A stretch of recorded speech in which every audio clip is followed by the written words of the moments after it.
او چې کوم عالمه ښځه علم یې کړی وي خو د خدای د لارې نه خبرې بیا هغه درله بیا لوټم برابروي منزله دې بیا په سجا نماز هم درکوي تسبیح هم لاس کې درکوي او که کتاب ته رجت شي نو کتاب هم درته راځي ماله مشکات راوله خو پېژني په منډه درته راوز غلی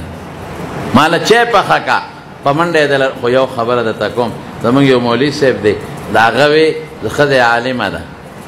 ښځه د بناتو مدرسه کې استاد در مشکات شریف یې ښه او دوی ما کافیه خوله مشکات شریف غټ کتاب دی او کافیه لږ رکوټي کتاب دی ما ورته وی چای راله پخه کا وی شرمېږم نه زه مشکات ښیم او ته کافیه ښې زه به دله پخوم که ته به یې راله پخې زه سینې یری یم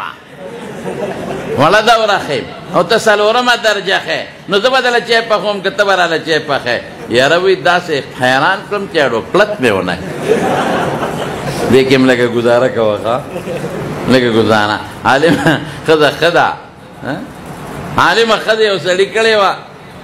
هغه ته وی ګورې تا ښځو کوم خو شریعت مطابق ژوند به تېرو وی ټیک ده بلکل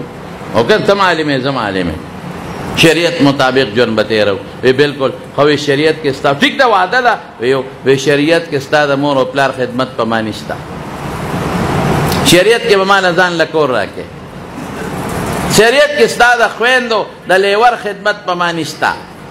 بس زه به تا سره ځان له کوټه کې ما ته به ځان جدا کې سړی وی دا څه په مصیبت وړی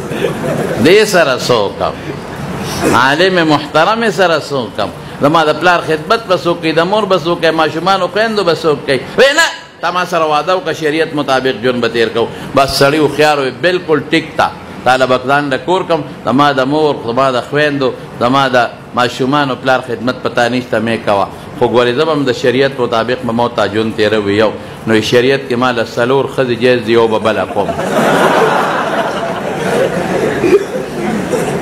یو به بله کوم ولې د ما د مور خدمت به وکړي ته عالم یې ته ور درس و تدریس کې هغه به